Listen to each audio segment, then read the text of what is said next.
यदि उस दिन पतरस और यूहन्ना के पास पैसा होता तो क्या होता?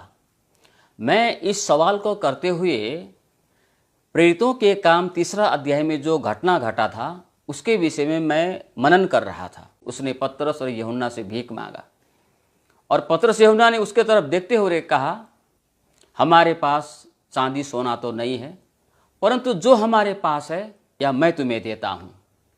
यीशु मसीह नासरी के नाम में उठ चल फिर। दाहिने हाथ पकड़कर उसने उठाया और उसी वक्त वो जन्म से जो लंगड़ा था वो खड़ा हो गया, उछलने लगा, कूदने लगा और परमेश्वर की महिमा करने लगा। ये जन्म से जो लंगड़ा था, ये व्यक्ति जिस स्थान पर बैठता था, जिस द्वार पर बैठता था, उस स्थान का नाम, उस द्वार का नाम सुंदर था। यद्यपि बैठने का स्थान सुंदर होते हुए भी इसके जीवन में कोई सुंदरता नहीं था, कोई आनंद नहीं था, कोई शांति नहीं था, कोई खुशी नहीं थी।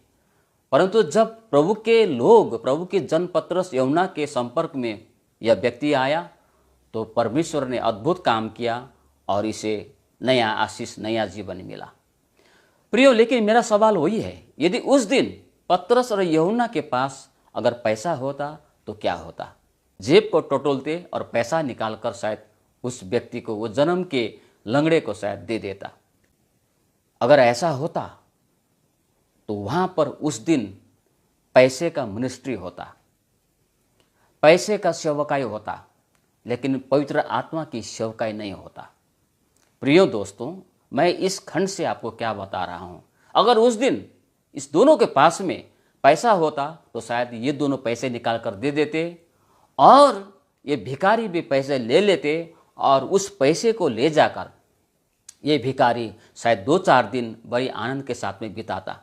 पैसे खत्म होने के बाद में फिर लौट कर आता, फिर उसी स्थान पर बैठकर वो भीख मांगने लगता। प्रिय दोस्तों, लेकिन धन्य हो, उस दिन उनके पास में पैसा नहीं था, चांदी नहीं था, सोना नहीं था, एक नाम था, वो है यीशु का नाम। और उसी यीशु के नाम से उस व्यक्ति को परमेश्वर की सामर्थ से चंगा किया गया और परमेश्वर के आशीष अनुग्रह उस व्यक्ति के जीवन में आया। प्रिय मित्रों, इन दिनों में हम देखते हैं बड़ी बड़ी सेवकाई होता है। अच्छी बात है, सेवकाई करने के लिए हमें पैसा चाहिए। पैसे के बिना कोई भी कार्य अभी के ज़माने में हम नहीं कर सकते। लेकिन पैसा जहाँ स्थान पा लेता है वहाँ परमेश्वर के आत्मा काम करने का अवसर नहीं मिलता है।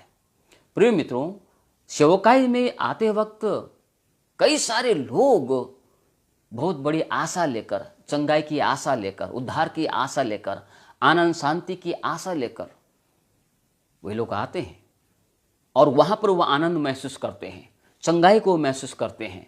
लेकिन जब वो घर को लौटते हैं तो वो चंगाई, वो आनंद, वो शांति वहीं पर छूट जाता है। यदि पैसों की सेवकाई है तो वो टेम्पररी समस्या का समाधान है, लेकिन हम परमानेंट रूप में समस्याओं का समाधान चाहते हैं तो परमेश्वर के पवित्र आत्मा को काम करने का अवसर मिलने चाहिए।